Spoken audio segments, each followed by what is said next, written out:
So for the 50th anniversary of hip hop, Men's Health has a great series where they feature Wiz Khalifa, Method Man, 50 Cent, Busta Rhymes, Ludacris, and Common.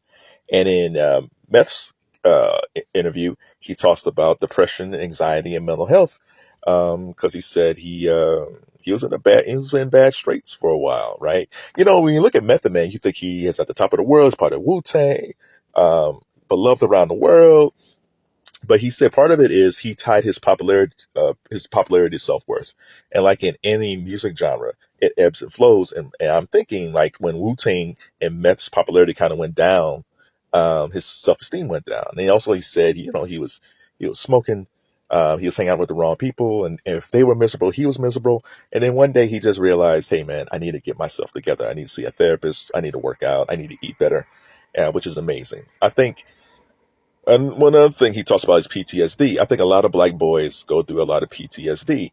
Now, just black kids in general go through PTSD, but usually there's a lot more support for women and girls. They talk about it more. They talk to each other a lot. They encourage each other to talk. So there's a lot of support for black girls and black women for these things. Whereas black men, we kind of keep these things bottled up. I'm sure we go to the barbershop, but we don't spill the beans on everything.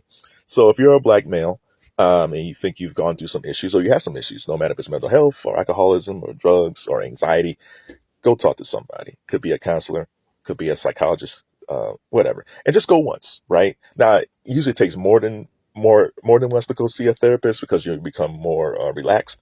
But just go see what they say. If you don't feel comfortable with that, look on YouTube um, for self motivation, for things about anxiety, depression. But I think it's always good to talk to a third party. I've been seeing a therapist forever. I started seeing a therapist in college, and even now I go once a month to talk to my therapist. And some months I got to talk to him about some issues, and some months it's like, hey man, I'm just checking in, and he'll ask me questions about my career and my life that makes me think. And that's the one thing when you talk to a therapist, they make you think about things you don't think about. So kudos for Method Man for bringing the light about his depression. I think it's taken a while for Gen X to do this type of thing, being open. Usually, we Gen X has been better at this as we've gotten older, talking about mental health. The millennials has been better at this, so that's good for that generation. But hey, black men of any age, black boys of any age, get some help. If you have a son, nephew, and you think they're going through something, talk to them. Encourage them to go see a therapist, but if not, be a lending ear because we all need someone to lean on. So thanks a lot, Meth.